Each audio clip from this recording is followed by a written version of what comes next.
جی امتیاز صاحب، میں اگر آپ اجازت دیں تو میں اپنا جو کام ہے اس کا ایک مختصر سا تعارف آپ کی خدمت میں پیش کرتا ہوں۔ یہ چند ایک کتابیں ہیں جو میری مطبوعہ کتابیں ہیں، ان میں سے یہ سب سے لیٹسٹ ہے پاکستان میں اردو غزل، جو اکیڈمی ادبیات کے زیر اہتمام شائع ہو رہی ہے۔ یہ اس کا پہلا حصہ ہے، دوسرا حصہ ابھی پریس میں ہے، انشاءاللہ تعالیٰ چند ایک روز میں آ جائے گا۔ اور دوسری کتاب بھی یہ پاکستانی ادب کے معمار، یہ بھی اکیڈمی کے تحت شائع ہوئی ہے۔ ان کی ایک سیریز ہے، بہت اچھی سیریز ہے، جتنے معتبر لوگ ہیں پاکستان کے رائٹرز ان کے بارے میں وہ چھاپتے ہیں، تو یہ اس میں بھی میری شمولیت ہے۔ عالی صاحب پہ میں نے کتاب تحریر کی تھی۔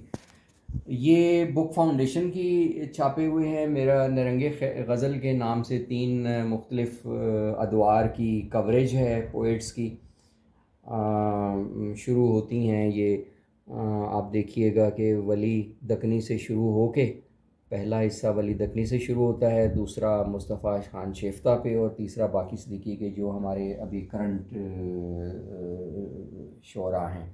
تو یہ انتخاب ہے 4 5 5 7 7 غزلیں ان لوگوں کی، اور ان کے ساتھ میرا رائٹ اپ، میرے اپنے جو خیالات ہیں ان پوئٹس کے بارے میں وہ درج ہیں۔ اور یہ آپ دیکھیں گے کہ یہ جو ہے مجھ پہ جو تھیسز لکھے گئے ہیں ان کے حوالے سے یہ 3 مختلف تھیسز ہیں، ایم اے اور ایم فل کی سطح کے۔ اور یہ ایک میری نظموں کی کتاب ہے، تمثیل، یہ طویل نظم ہے، وہ ایک کتاب میں طویل تمثیل کے نام سے ایک طویل نظم ہے۔ اور یہ ہے، یہ بھی مختلف آنکھوں پہ اشعار کا انتخاب ہے، اور وہ دل کے اشعار پہ انتخاب ہے، یہ بھی بک فاؤنڈیشن نے چھاپی ہیں۔ تو یہ چند ایک وہ کتابیں ہیں جو آپ دیکھ رہے ہیں۔ ادروائز تو 22 سے اوپر میری کتابیں مطبوعہ ہیں، وہ کسی وقت موقع ملا اگر تو پھر انشاءاللہ اگلی دفعہ تعارف میں وہ شامل کریں گے۔ بہت شکریہ آپ کا۔ خواجہ صاحب، گفتگو تو کافی ہو گئی ہے جی اور بڑی دلچسپ گفتگو رہی، بڑی فکر انگیز گفتگو رہی، کلام عطا کرے۔ جی میں پیش کرتا ہوں۔ اگر اس دوران آپ مجھے اجازت دیں تو میں تھوڑی سی روشنی کا انتظام کر لوں، ذرا میری آئی سائٹ کا جی جی بالکل تھوڑا کریں۔ مسئلہ ہے۔ بالکل۔ تو ایک غزل کے چند جی پلیز، اشعار میں پیش کرتا ہوں۔ ارشاد۔ کسی فلک کے نہیں ہیں، کسی زمین کے نہیں، کسی فلک کے نہیں ہیں، کسی زمین کے نہیں، کہاں کے لوگ تھے ہم اور اب کہیں کہ نہیں ہے، کسی فلک کے نہیں ہیں، کسی زمین کے نہیں، کہاں کے لوگ تھے ہم اور اب کہیں کے نہیں۔ کسی نے طنز سے میدان حشر میں یہ کہا، کسی نے طنز سے میدان حشر میں یہ کہا، جبیں کے داغ دکھاؤ دل حزین کے نہیں، جبیں کے داغ دکھاؤ دل حزین کے نہیں۔ یہ حادثہ بھی عجب ہے کہ زائران حرم، یہ حادثہ بھی عجب ہے کہ زائران حرم، مکاں کے پاس کھڑے ہیں مگر مکین کے نہیں۔ یہ حادثہ بھی عجب ہے کہ زائران حرم، مکاں کے پاس کھڑے ہیں مگر مکین کے نہیں۔ صدا یہ غیب سے آئی ہمارے کیا ہوگے، صدا یہ غیب سے آئی ہمارے کیا ہوگے، جہاں پہ رہتے ہو تم لوگ تو وہیں کے نہیں۔ صدا یہ غیب سے آئی ہمارے کیا ہوگے، کیا اچھا، جہاں پہ رہتے ہو تم لوگ تو وہیں کے نہیں۔ جو کاٹتے ہیں میان مصافحہ خاور، جو کاٹتے ہیں میان مصافحہ خاور، وہ ہم جلیس کسی ایک آستین کے نہیں، وہ ہم جلیس کسی ایک آستین کے نہیں۔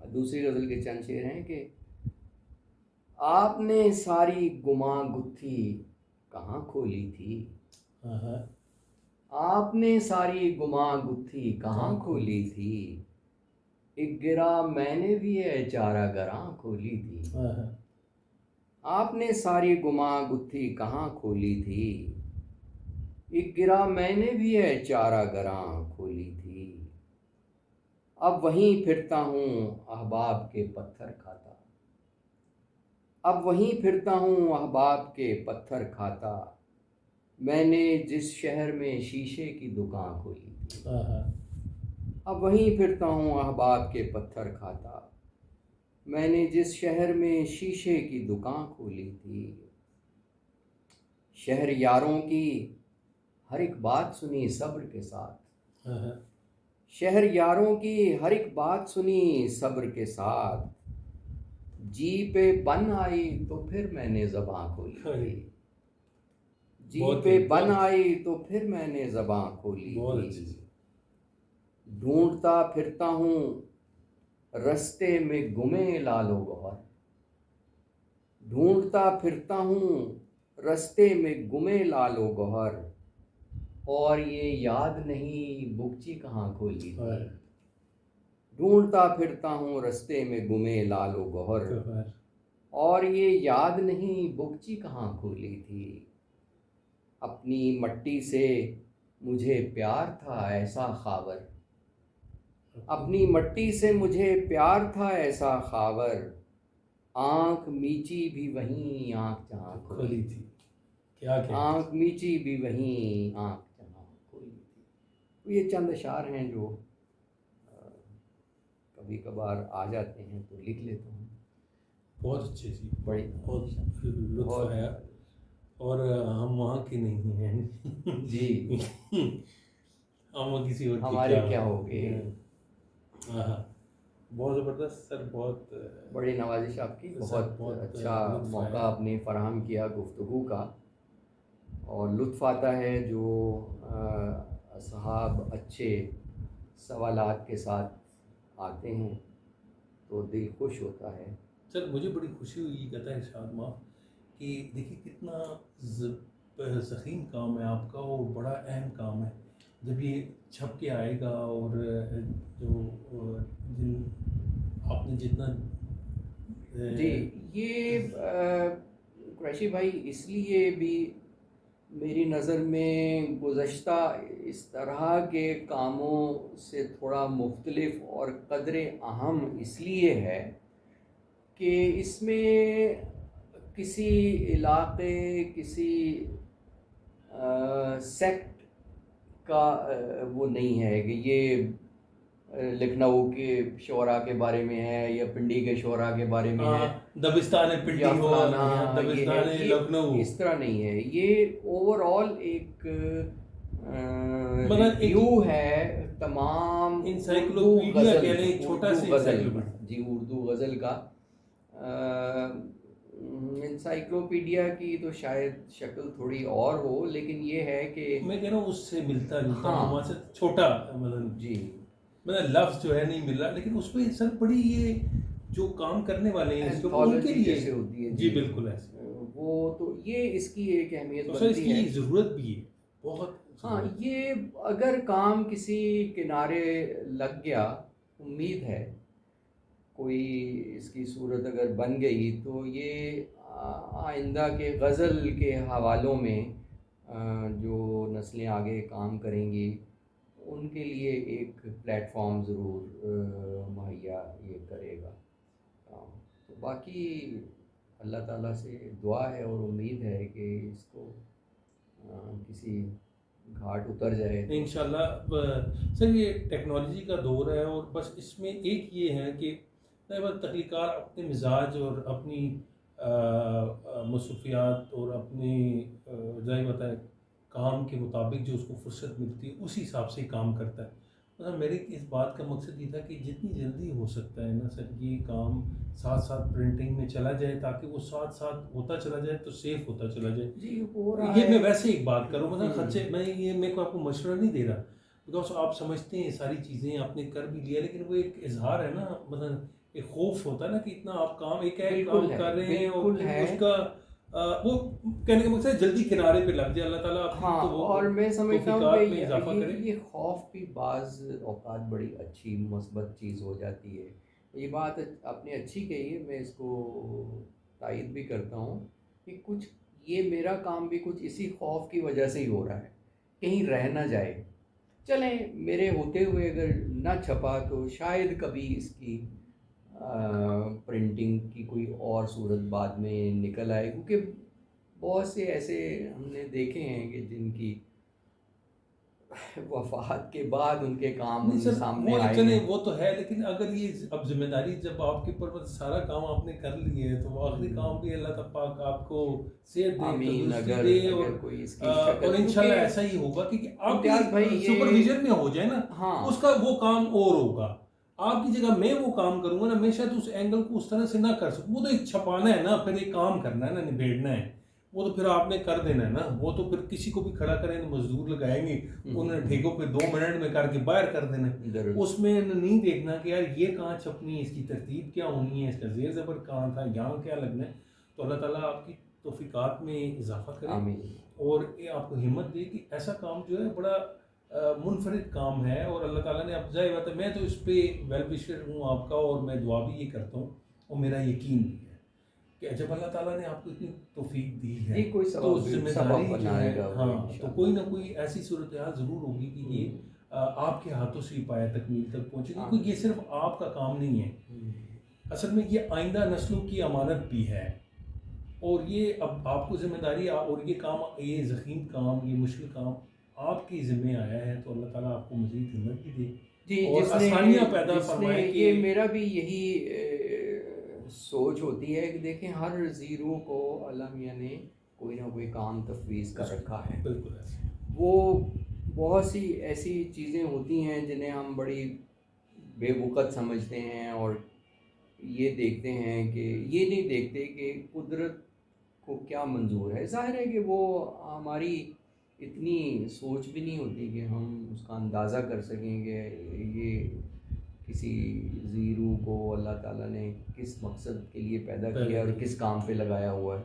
تو وہ ہمیں لگتے ہیں کہ یہ سانپ بچھو شاید ہمارے کوئی خلاف ہی کام کر رہے ہیں، لیکن انہی کے زہر سے ہم ایسے بچاؤ کے وہ بناتے ہیں، تریاق بناتے ہیں. تو ظاہر ہے کہ کارآمد چیز ہے. مجھے بہت خوشی ہوئی کہ یہ اس طرح کا کام جو ہے وہ اب ہم افسانوں میں بھی کریں. اور ایسے سلسلہ مجھے بھی بڑا اس طرح کا شوق ہے کہ میں نے کیا بھی اس کے اوپر کوئی سلسلہ تھوڑا سا کام کیا ہوا ہے. لیکن اس میں پھر یہ ہوا کہ وہ افسانے میں نے اکٹھے کیے جو جیسے میرے جو پسندیدہ افسانے تھے نفسیات کے اوپر سارا سلسلہ. تو وہ پھر 1-2 رائٹرز نے کہا کہ یار آپ اس کا چھاپ رہے ہیں تو میرے نہ چھاپیں. تو یہ تو اس طرح کی کوئی بات ہوئی. مجھے سب سینئر ہے مجھ سے. تو پھر مجھے بڑا عجیب سے لگا کہ یار یہ تو میں کام ایک مقصد کے لیے کر رہا ہوں کہ چلیں سب کا ایک نمائندہ افسانہ آ جائے اور ایک کلیکشن سی بن جائے. لیکن نہیں، وہ اس طرح نہیں تو اس طرح نہیں. تو پھر میں تھوڑا سا پیچھے ہو گیا. یہ تو پھر بجائے اس کے کہ کسی توقیر کا باعث نہیں بنے گا، بے توقیری ہی ہوگی. لیکن مجھے ابھی بھی ہے کہ ایک افسانوں کا ایک ایسا مجموعہ ہو جس کا ایک اپنا ایک انتخاب ہے. ہاں، یہ دیکھیں ابھی یہ موقع تو تھا، انہوں نے کچھ کام یہ ڈائمنڈ جوبلی پہ کیے ہیں اکیڈمی نے، تو اس میں افسانے پہ بھی ہوا ہے کام. جی نہیں، کام تو ہو رہا ہے، کام تو اچھا کام ہو رہا ہے. لیکن میں اپنے حوالے سے بات کر رہا تھا کہ ابھی تک چلو 75 سال کور کر لیے، لیکن جو ہمارے ینگ احباب ہیں، دوست ہیں، ان کی تو ابھی عمریں پڑی ہیں نا. ان کو تو اگلی 100 سالہ تقریبات بھی آنے والی ہیں. تو اس کے لیے اگر آپ 25 سال ہیں تو وہ ان کی اللہ تعالیٰ عمریں اتنی کرے، وہ 25 سال بھی ویٹ کر سکتے ہیں. لیکن یہ ہے کہ یہ اگر آپ نے کام کر رکھا ہو نا تو وہ کہیں نہ کہیں ایڈجسٹ ہو سکتا ہے. ہاں بالکل، اگر آپ نے کیا ہو تو وہ ہاں صحیح بات. اب یہ میرا بھی جو اکیڈمی نے یہ کیا ہے، یہ کام میں نے ان کو کر کے دیا ہوا ہے. اور جتنا ابھی یہ چھپ رہا ہے اس سے کم 3 گنا کام ان کے پاس ابھی وہ پڑا ہوا ہے جس کی باری پتہ نہیں آئے گی یا نہیں آئے گی جو بھی ہے، کیونکہ ابھی یہ ڈائمنڈ جبلی میں یہ ایڈجسٹ ہو گیا پاکستانی غزل کا، جہاں سے شروع ہوئی ہیں وہ لوگ جو پارٹیشن کے بعد جنہوں نے آپٹ کیا اور پاکستان آ گئے، سماپ اکبر آبادی جیسے لوگ، جوشپوری آبادی جیسے لوگ، تو ظاہر ہے کہ وہ پاکستانی ہو گئے. جی بالکل. تو وہ ابتدا وہیں سے ہوئی، جو لوگ وہاں سے اچھے سینئر لوگ ہندوستان کو خیر آباد کر کے پاکستان مستقل آباد ہو گئے، تو ظاہر ہے کہ وہ پاکستانی لٹریچر کا حصہ ہو گئے. تو اس سے بیشتر وہ لوگ جو انڈیا میں ہی رہ گئے یا یہاں سے انڈیا چلے گئے، یا اس سے بیشتر کا جتنا ہمارا لٹریچر ہے، ادب ہے، میں تو چونکہ غزل میرا موضوع ہے تو میں تو اسی نظر سے دیکھتا ہوں. ادروائز تو میں تو اتنا حیران ہوتا ہوں کہ علم جسے ہم سمندر کہتے ہیں وہ سمندر بھی ایک قطرہ ہی ہے. بالکل درست، حد نہیں، وہ بھی ایک قطرہ ہی ہے جو علم جسے ہم علم کہتے ہیں. میں تو 50 سال ہو گئے غزل کے کنارے کھڑے ہوئے.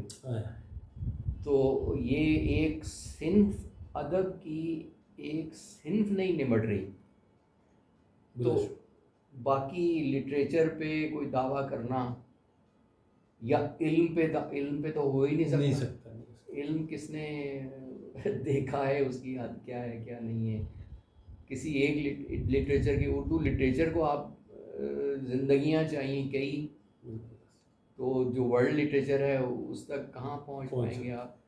تو یار عالم ہونا دعویٰ ہی ہے، ماسٹر ہونا بھی دعویٰ ہی ہے، پی ایچ ڈی ہونا تو نامناسب دعویٰ ہے. ہاں، تو ڈاکٹر آف فلاسفی کی الف پتہ نہیں کدھر ہوتی ہے اور یہ کدھر ہوتی ہے، سوری ٹو سے. لیکن یہ ہے کہ دیکھیں ایک ہم نے جو اپنے یا جو درس گاہوں کے جو معیار بنے ہوئے ہیں نا، یہ ریوائز ہونے چاہیے. یار کسی چیز کا ڈاکٹر ہونا، اس ساری الف سے یہ تک تو آپ کی ٹپس پہ ہونی چاہیے، جو کہ اتفاق یہ ہے کہ وہ الف تو شاید آتا ہے، بے کا پتہ نہیں ہوتا.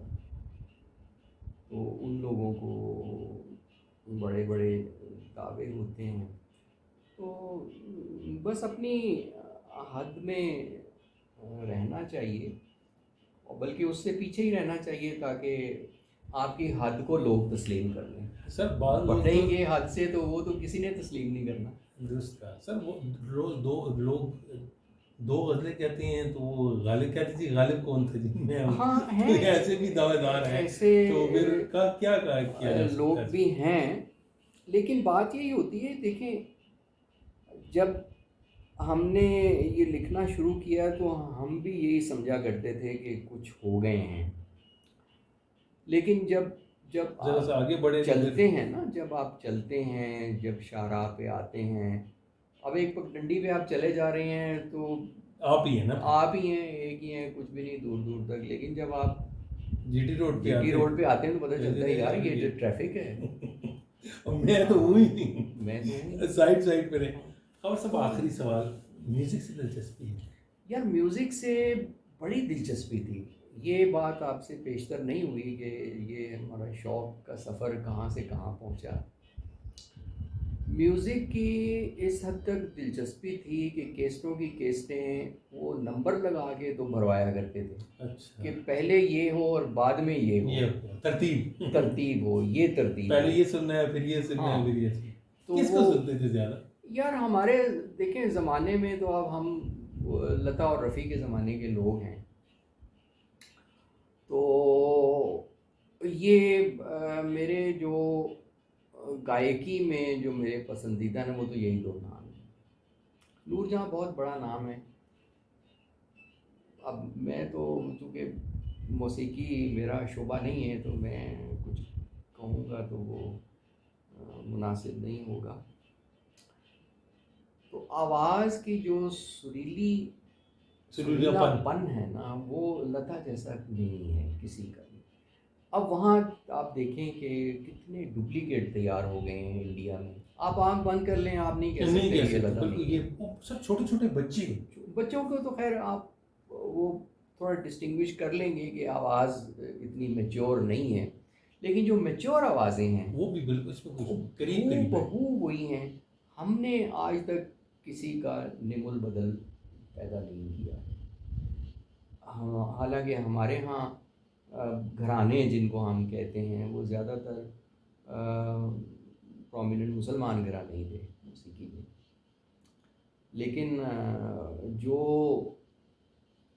اختراعی عمل ہندوستانی موسیقاروں نے کیا ہے وہ اتفاق سے ہمارے ہاں دو ایک ناموں کے علاوہ وہ چیز نہیں پائی جاتی ہے. تو موسیقی سے بڑی دلچسپی رہی ہے. ابھی میں نے اپنے ایک دوست کو, لاہور میں میرے ایک پرانے دوست تھے, وہ ابھی بھی سنتے ہیں. اب تو یہ زمانہ آ گیا نا, آپ موبائل پہ لگا لیں, لیپ ٹاپ پہ لگا لیں, یہ لگا لیں. تو میں نے وہ ڈھیر ساری کیسٹیں اس زمانے کی, وہ ایک پورا کارٹن ان کو تحفے میں دیا تھا کہ یار یہ تمہیں شوق ہے, تم سنتے ہو, ابھی کیسٹ پہ سنتے ہو تو یہ رکھو. وہ ابھی میں نے کسی کو دے دیا ہے, وہ ایک ٹیپ ریکارڈر ہوا کرتا تھا. تو کچھ عرصہ پیشتر تک تو میں اس کے خراب ہونے سے پہلے میں کبھی کبھی اس کو سن لیتا تھا. لیکن دیکھیں اب ایک چیز میں کہتا ہوں کہ اگر آپ کو اپنی زندگی میں وہی دلچسپیاں ہانٹ کرتی ہیں جو 10 سال پہلے کرتی تھیں, تو آپ کو سوچنا چاہیے آپ کا ارتقائی عمل رکا ہوا ہے. تو الحمدللہ اب آگے نا میں کبھی سنتا ہوں نا تو وہ ایون لتا اور رفیع بھی مجھے وہ نہیں کرتے, اتنا موو نہیں کرتے. اس وجہ سے کہ اب لگتا ہے کہ یار یہ ساری بناوٹی ہیں, اصلیت ان میں کوئی نہیں ہے. پکچرائزڈ گانا میں دیکھتا ہی نہیں ہوں, کیونکہ وہ میری توقع پہ کوئی آج تک کسی کا پکچرائز نغمہ جو ہے نا پورا نہیں اترا. نئی بات کی جی, یعنی کہ آپ کے اندر ایک ڈائریکٹر ہے جو ان کی ڈائریکشنز کے ان کے فن سے انحراف کرتا ہے. اور نہیں مطلب وہ بات پیدا نہیں کر سکتے کہ جو لفظوں اور موسیقی کا جو تاثر بنتا ہے اس تک وہ ڈائریکشن نہیں پہنچتی ہے. خبر صاحب کی بڑی ہٹ کے بات کر رہے ہیں, پہلی دفعہ میں نے کسی سے سنا ہے جی. تو میں وہ اگر کہیں واچ بھی رہا ہو تو میں آنکھیں بند کر کے اس کو انجوائے کرتا ہوں. اپنی امیجینیشن میں مجھے جو ہوتی ہے نا کہ یہ اس کا منظر کچھ ایسا سا ہونا چاہیے یا ایسا سا ہو سکتا تھا, تو وہ فلم میں وہ نہیں ہوتا, اس میں وہ چیز نہیں ہوتی. تو اس طرح آگے اب وہ گانوں کے مصروں میں بھی وہ جو ہے نا بناوٹ سی لگتی ہے کہ یار کوئی اصلیت نہیں ہے. تو میں سمجھتا ہوں کہ یہ بھی ایک ارتقائی عمل ہے کہ آپ دیکھیں, میں اس کی ایک مثال دیتا ہوں آپ کو. اچھا, میں یہ آپ یہ بات یاد رکھیے گا, اور ساتھ یہ بھی ہے کہ یہ ایک شاعر بات کر رہے ہیں, اب حیثیت شاعر موسیقی کے حوالے سے بات کر رہے ہیں. ہاں ٹھیک ہے بات. تو وہ میں مثال یہ دے رہا ہوں کہ جب آپ ارتقائی سفر میں ہوتے ہیں نا تو اس کی مثال ایک راکٹ کی طرح ہوتی ہے. جب یہاں سے چلتا ہے تو کتنا دھواں دھار, شور شرابہ, آگ, دھواں, 1 میل لمبا ہوتا ہے وہ جی. جب مریخ پہ اترتا ہے تو ایک چھوٹا سا اسپوٹنک ہوتا ہے. یہ ہے ارتقائی عمل. آپ کو جب آپ اگلی منزلوں پہ جاتے ہیں تو اسی لیے کہتے ہیں نا کہ سامان کم رکھیں, ہلکا رکھیں. اگلی منزلوں پہ یہ درکار ہی نہیں ہے, یہ آگ, دھواں, شور شرابہ کچھ نہیں چاہیے. اخلاص چاہیے آپ کا, وہ چھوٹا سا اسپوٹنک جس میں جو دل ہے اور اس میں اخلاص ہے وہ چاہیے. باقی کیا چاہیے, باقی آپ ہمارا جسم تو وہاں نہیں چاہیے, کچھ نہیں چاہیے. تو یہ ارتقائی عمل ہے. تو اس کے لیے دیکھیں ایک اور بات وہ مجھے بڑی اچھی اب سمجھ آتی ہے, اور اس پہ میں سوچتا ہوں کہ میرے ساتھ یہ ایک قدرتی طور پہ یہ ہوتا بھی جا رہا ہے. ایک تو یہ اسپوٹنک والی مثال ہوئی کہ آپ کو جب آگے آگے آگے آگے چلتے ہیں نا تو آپ کو سفر میں تیزی کے لیے سامان ہلکا رکھنا پڑتا ہے. جتنے زیادہ بیگ اٹھائیں گے آپ نہیں چل سکتے. اور اگر آپ کو تیزی چلنی ہے تو آپ کو سامان سے فراغت وقت کے ساتھ ساتھ چیزیں گراتے جائیں گے نا، جیسے جیسے آگے سفر بڑھ رہا ہے گراتے خود ہی گر جانی چاہیے. اس لیے کہ وہ وقت کی کوئی درکار نہیں ہونے چاہیے. یہ میں کہہ رہا ہوں نا کہ آپ غور کریں کہ اگر آپ 8-10 بیگ لے کے چلے جا رہے ہیں اور 10 سال پہلے بھی کوئی لے کے چل رہے تھے تو کیا ترقی کی آپ نے. اس سے مطلب آپ رک گئے، بلکہ ریورس ہو گئے. رکیں، چھوڑیں، ان کی ضرورت ہی نہیں ہے، آگے چلیں. ٹھیک ہے. اس سلسلے میں وہ ایک مثال اور بھی میرے ذہن میں آ گئی. اس کو میں پڑھ رہا تھا، یہ شہاب، قدرت اللہ شہاب. ایک جگہ انہوں نے لکھا، وہ اس وقت جب ہم نے پہلی دفعہ کتاب پڑھی تھی تو سوچا تھا یہ کیا بات ہے، لیکن اب سمجھ آئی کہ وہ بہت گہری اور بڑی عمدہ بات ہے. انہوں نے لکھا تھا کہ میں اب ہر سال، جب انہوں نے لکھی تھی کتاب، ہر سال آ کے ایک پسندیدہ کھانا اور ایک بہترین دوست کو خدا حافظ. جی امتیاز صاحب، میں اگر آپ اجازت دیں تو میں اپنا جو کام ہے اس کا ایک مختصر سا تعارف آپ کی خدمت میں پیش کرتا ہوں. یہ چند ایک کتابیں ہیں جو میری مطبوعہ کتابیں ہیں. ان میں سے یہ سب سے لیٹسٹ ہے پاکستان میں اردو غزل، جو اکیڈمی ادبیات کے زیر اہتمام شائع ہو رہی ہے. یہ اس کا پہلا حصہ ہے، دوسرا حصہ ابھی پریس میں ہے، انشاءاللہ تعالی چند ایک روز میں آ جائے گا. اور دوسری کتاب بھی یہ پاکستانی ادب کے معمار، یہ بھی اکیڈمی کے تحت شائع ہوئی ہے. ان کی ایک سیریز ہے، بہت اچھی سیریز ہے. جتنے معتبر لوگ ہیں پاکستان کے رائٹرز، ان کے بارے میں وہ چھاپتے ہیں. تو یہ اس میں بھی میری شمولیت ہے. عالی صاحب پہ میں نے کتاب تحریر کی تھی. یہ بک فاؤنڈیشن کی چھاپے ہوئے ہیں. میرا نرنگ غزل کے نام سے 3 مختلف ادوار کی کوریج ہے پوئٹس کی. شروع ہوتی ہیں یہ، آپ دیکھیے گا کہ ولی دکنی سے شروع ہو کے، پہلا حصہ ولی دکنی سے شروع ہوتا ہے، دوسرا مصطفیٰ خان شیفتہ پہ، اور تیسرا باقی صدیقی کے جو ہمارے ابھی کرنٹ شعراء ہیں. تو یہ انتخاب ہے 4-4 5-5 7-7 غزلیں لوگوں کی، اور ان کے ساتھ میرا رائٹ اپ، میرے اپنے جو خیالات ہیں ان پوئٹس کے بارے میں وہ درج ہیں. اور یہ آپ دیکھیں گے کہ یہ جو ہے مجھ پہ جو تھیسز لکھے گئے ہیں ان کے حوالے سے یہ 3 مختلف تھیسز ہیں ایم اے اور ایم فل کی سطح کے. اور یہ ایک میری نظموں کی کتاب ہے، تمثیل. یہ طویل نظم ہے، وہ ایک کتاب میں طویل تمثیل کے نام سے ایک طویل نظم ہے. اور یہ ہے، یہ بھی مختلف آنکھوں پہ اشعار کا انتخاب ہے، اور وہ دل کے اشعار پہ انتخاب ہے. یہ بھی بک فاؤنڈیشن نے چھاپی ہیں. تو یہ چند ایک وہ کتابیں ہیں جو آپ دیکھ رہے ہیں. ادروائز تو 22 سے اوپر میری کتابیں مطبوعہ ہیں. وہ کسی وقت موقع ملا اگر تو پھر انشاءاللہ اگلی دفعہ تعارف میں وہ شامل کریں گے. بہت شکریہ.